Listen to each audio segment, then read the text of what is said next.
Hi, I'm Amy from eSpares, and in this video I'm going to show you a few areas you should remember to clean when cleaning the filters on your Dyson handheld stick vacuum.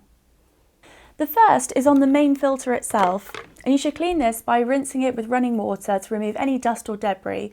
But what most people don't realise is that as well as cleaning the outside of the filter, you should also clean the inside too, and here's how to do this.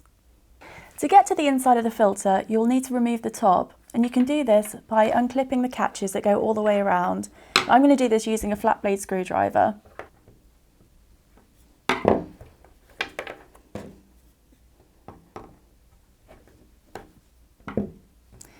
So you can now remove the top, which is attached to the inner filter frame. When you remove this, you'll find that this too can be full of dust and debris, and if there's big clumps you can just simply remove it with your fingers, wearing gloves if you like. Having removed any dust or debris by hand, check your user manual to make sure your filter can be cleaned with water.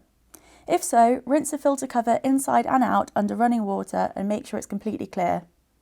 Be sure not to use any cleaning products to clean your filter, as this could cause damage.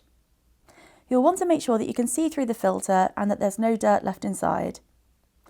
Leave your filter to dry for around 24 hours until it's completely dry before you place it back into your vacuum. Do not use any heating appliances or any other items to dry your filter, as this could also cause damage.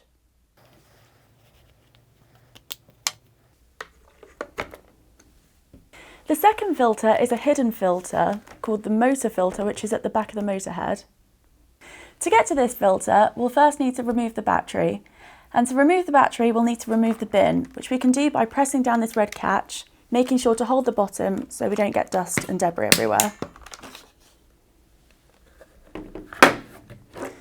Now that the bin's out the way, we can undo these two small screws here and here to remove the battery. We can do this using a small screwdriver.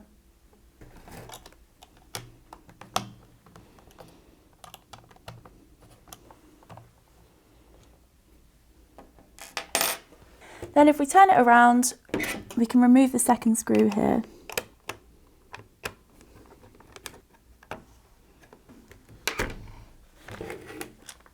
And now that both screws are removed, we can just simply pull the battery away. Then we can use a small flathead screwdriver and place it in the grooves, then gently prise it away. Just be careful not to damage your machine and be very patient with it because it might take a while. Gently prise away the back of the vacuum motor head by releasing it all the way around. Use a flathead screwdriver or a pry tool to help if needed.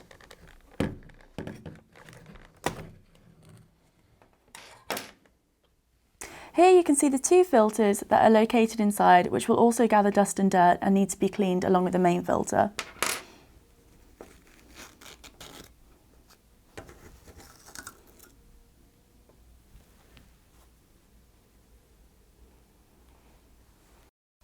Having removed any dust or dirt by hand, again check your user manual to see if the motor filter can be cleaned using water. If so, rinse these under the running water. Again, do not use any cleaning products and make sure that your filter is completely dry before replacing.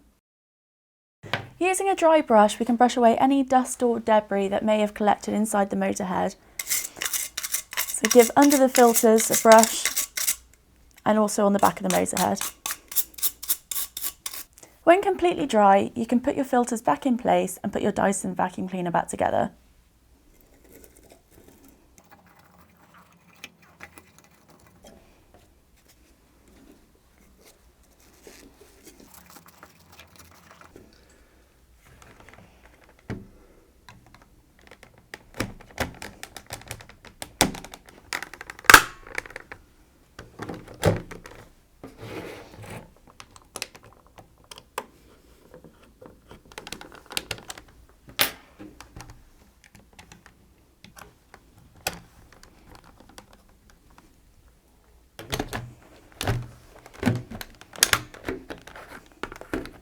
So remember, next time you're giving your main filter a clean, be sure to also clean the two hidden filters in this area.